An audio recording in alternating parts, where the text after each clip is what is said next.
Hello! We're driving to the mountains. It's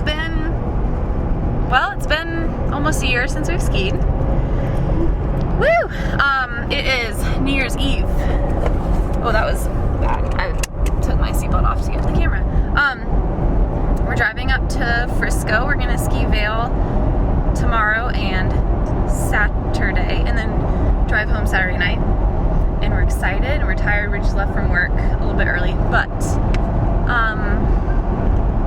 we made it through 2020. Good job. And we're excited for 2021. Hopefully it's a little bit better. But we have a busy month of January. We are doing this 2 days at VAIL, and then in the middle of the month we're going to Crested Butte for 3 days, and then at the end of the month we're going to Telluride for like 4 days. So very busy. We're either working in big chunks or out of town for big chunks with a little rest, but all good things. Anything you want to say? Absolutely nothing. Nothing. Nothing at all. Nothing. Not a dang thing. Not a word. Not a peep. Have an update. Good. Last night he made me watch Kung Pao. Enter the Fist. Enter the Fist. If anyone knows what that is. It's so good. Congrats. No, I laughed at. Okay, well, I'm dumb. Didn't know the whole time that the writer-director was the actor who CGI'd himself. That's pretty obvious, though. I did not know that. So at the end I was like, oh, I'm dumb. So, but there was a handful of parts, mostly the non-verbal, like the non-voiceover, just stupid things lasting longer than they should have. That made me laugh.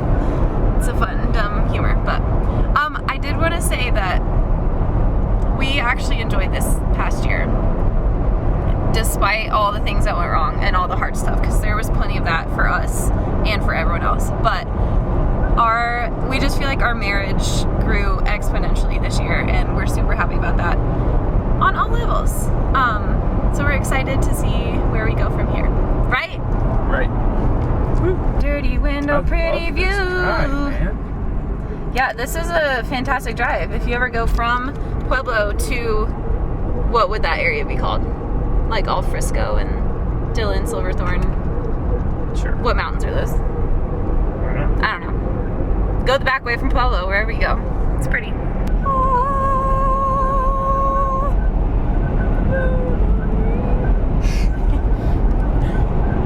Oh my goodness. Oh wait. Oh wait. Oh my gosh. He could probably charge me right now. Yeah. Oh my gosh. He's so beautiful.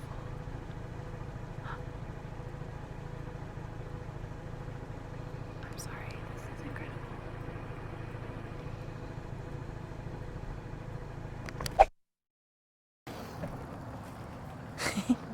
Happy New Year, good morning.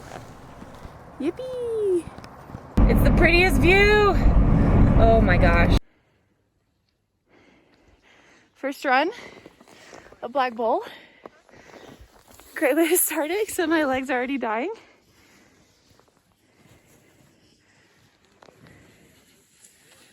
Oh, it's beautiful. It's so pretty.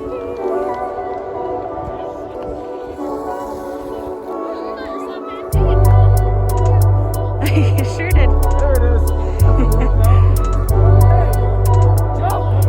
Fall again!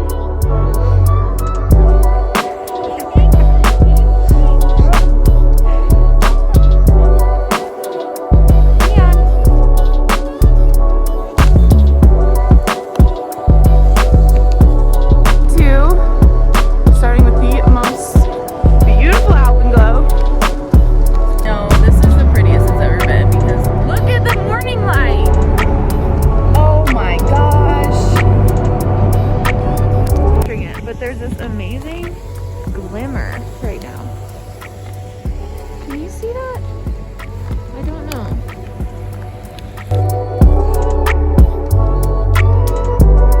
Freaking cold. I need my hat.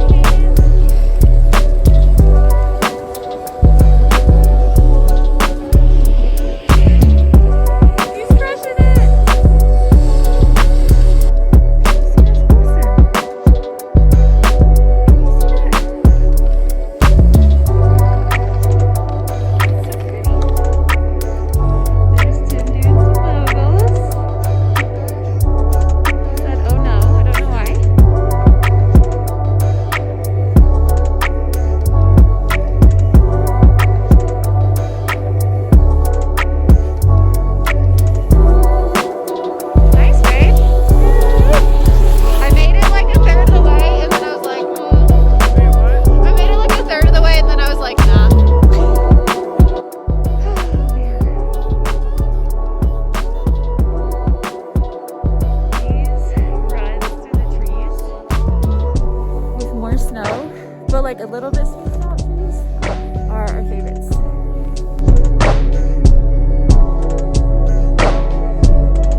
It's been a few days since we got back.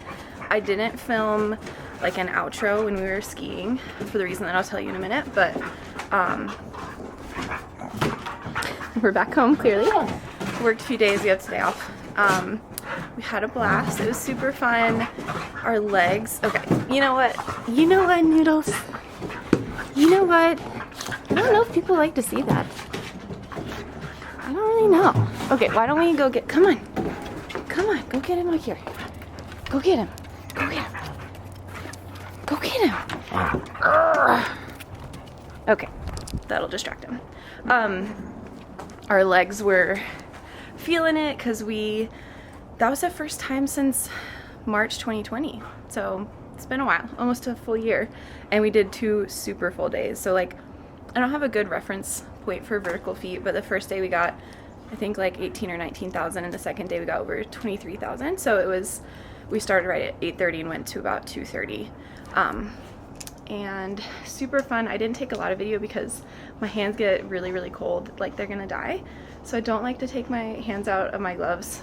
And then also, all I have is like a phone, and it's hard to like ski while you have a phone. I don't know.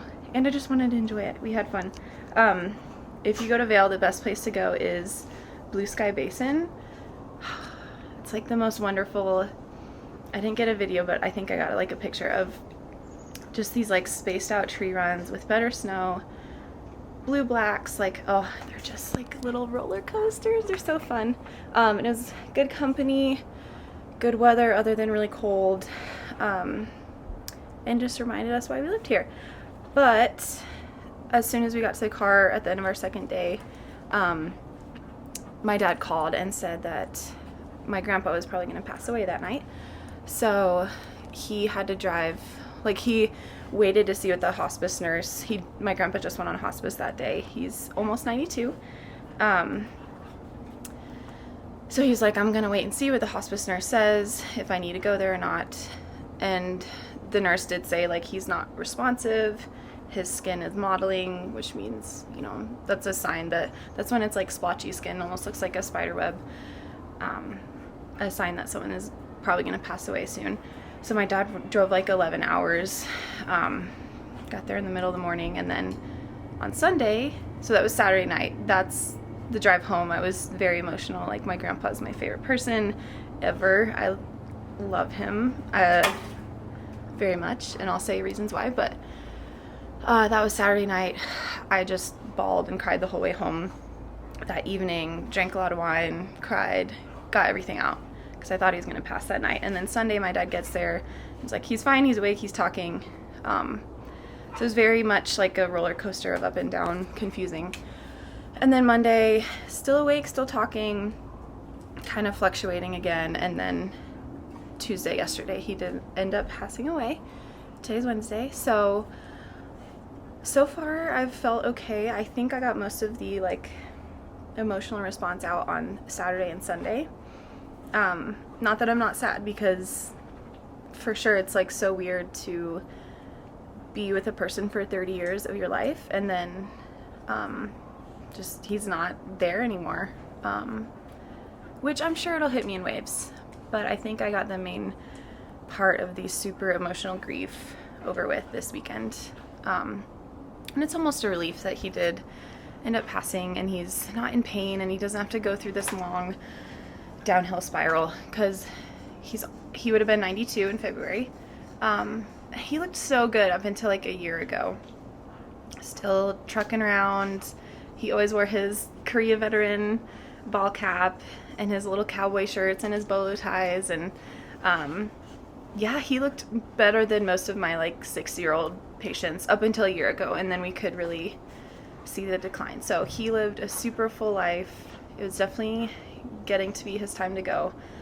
So there's nothing unfair about it.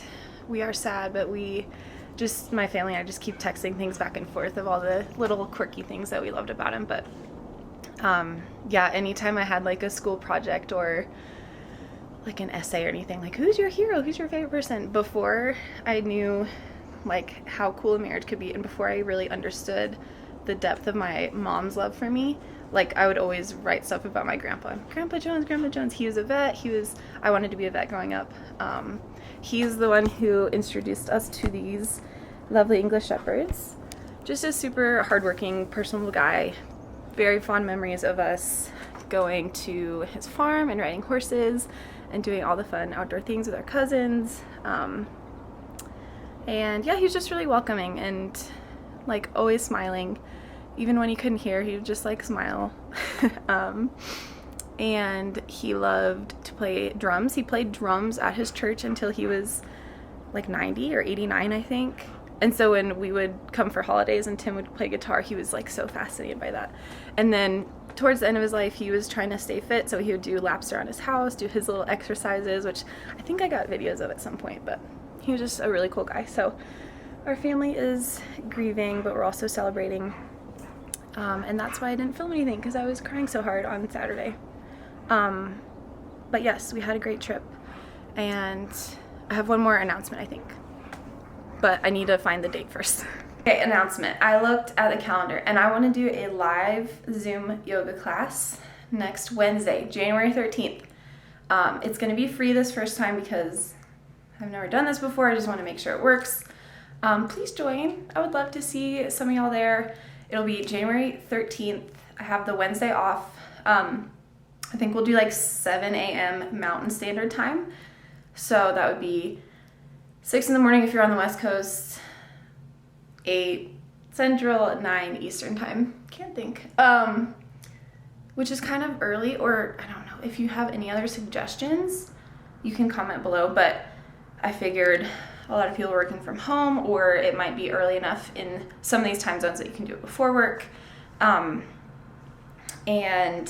I think we'll probably do the set, which is from Awakening Yoga Academy. That's where I did my 200-hour teacher training.